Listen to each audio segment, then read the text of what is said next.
I think that's the big difference even as you get older.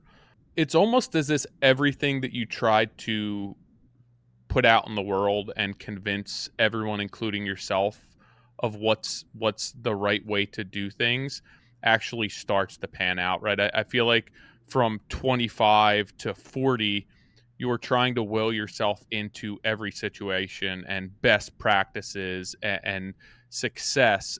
And in our industry, I think that it takes time, and that while you can bring a lot of money in through your business and you could probably make a lot of money, you're probably also paying a lot of money either through lessons learned or just getting your business off the ground. And I think it probably takes a good 15 or 20 years to get to a point where you're not just talking the talk, you're actually walking the walk, and you have the systems in place and you have some financial backing that your money's making you money and you're successful in business. And I think at that point, when you stop trying as hard and it's a little less talk and it's more action, I think that it makes it a lot easier to survive in this industry. And I think that you have the confidence to tell people no, and understand. I have the experience to understand that I can tell you no, and I'm confident that I'll be fine because the next job is going to be the one that I'm waiting on. And I think when we're younger,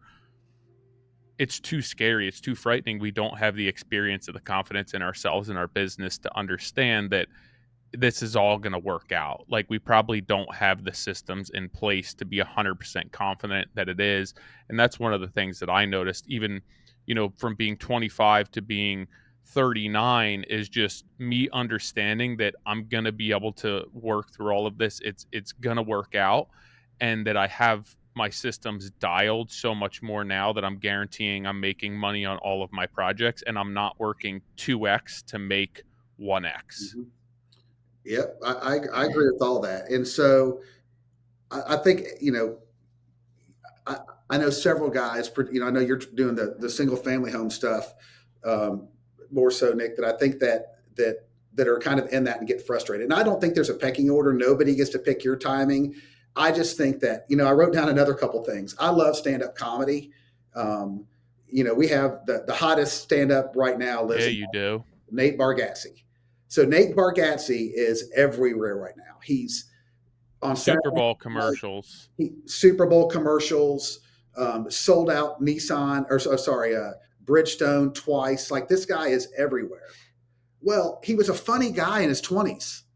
Like, do you think the guy wasn't funny at 25 or at 37? The guy was freaking hilarious. But he had to be out there learning his craft. So he had to learn stand-up comedy, right? Well, then he had to build a following. He had to go out and make fans. So it goes from comedy clubs. Well, imagine this guy. I think I looked at Nate's 45, and I heard a couple things. I think 2 years ago, Nate, I might have this wrong, but within the last several years, Nate had approximately $450,000 in income.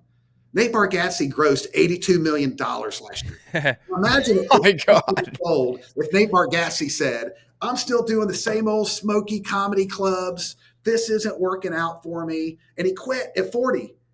He's the biggest comedian in the United States right now. But like, he's in his 40s. Like, what happens when those guys, so you guys that are in your 40s, they're like, and again, I hope it happens for you. I'm not saying, hey, grasshopper, stick around, or it's Oh not. yeah, you put the time and it's guaranteed to happen.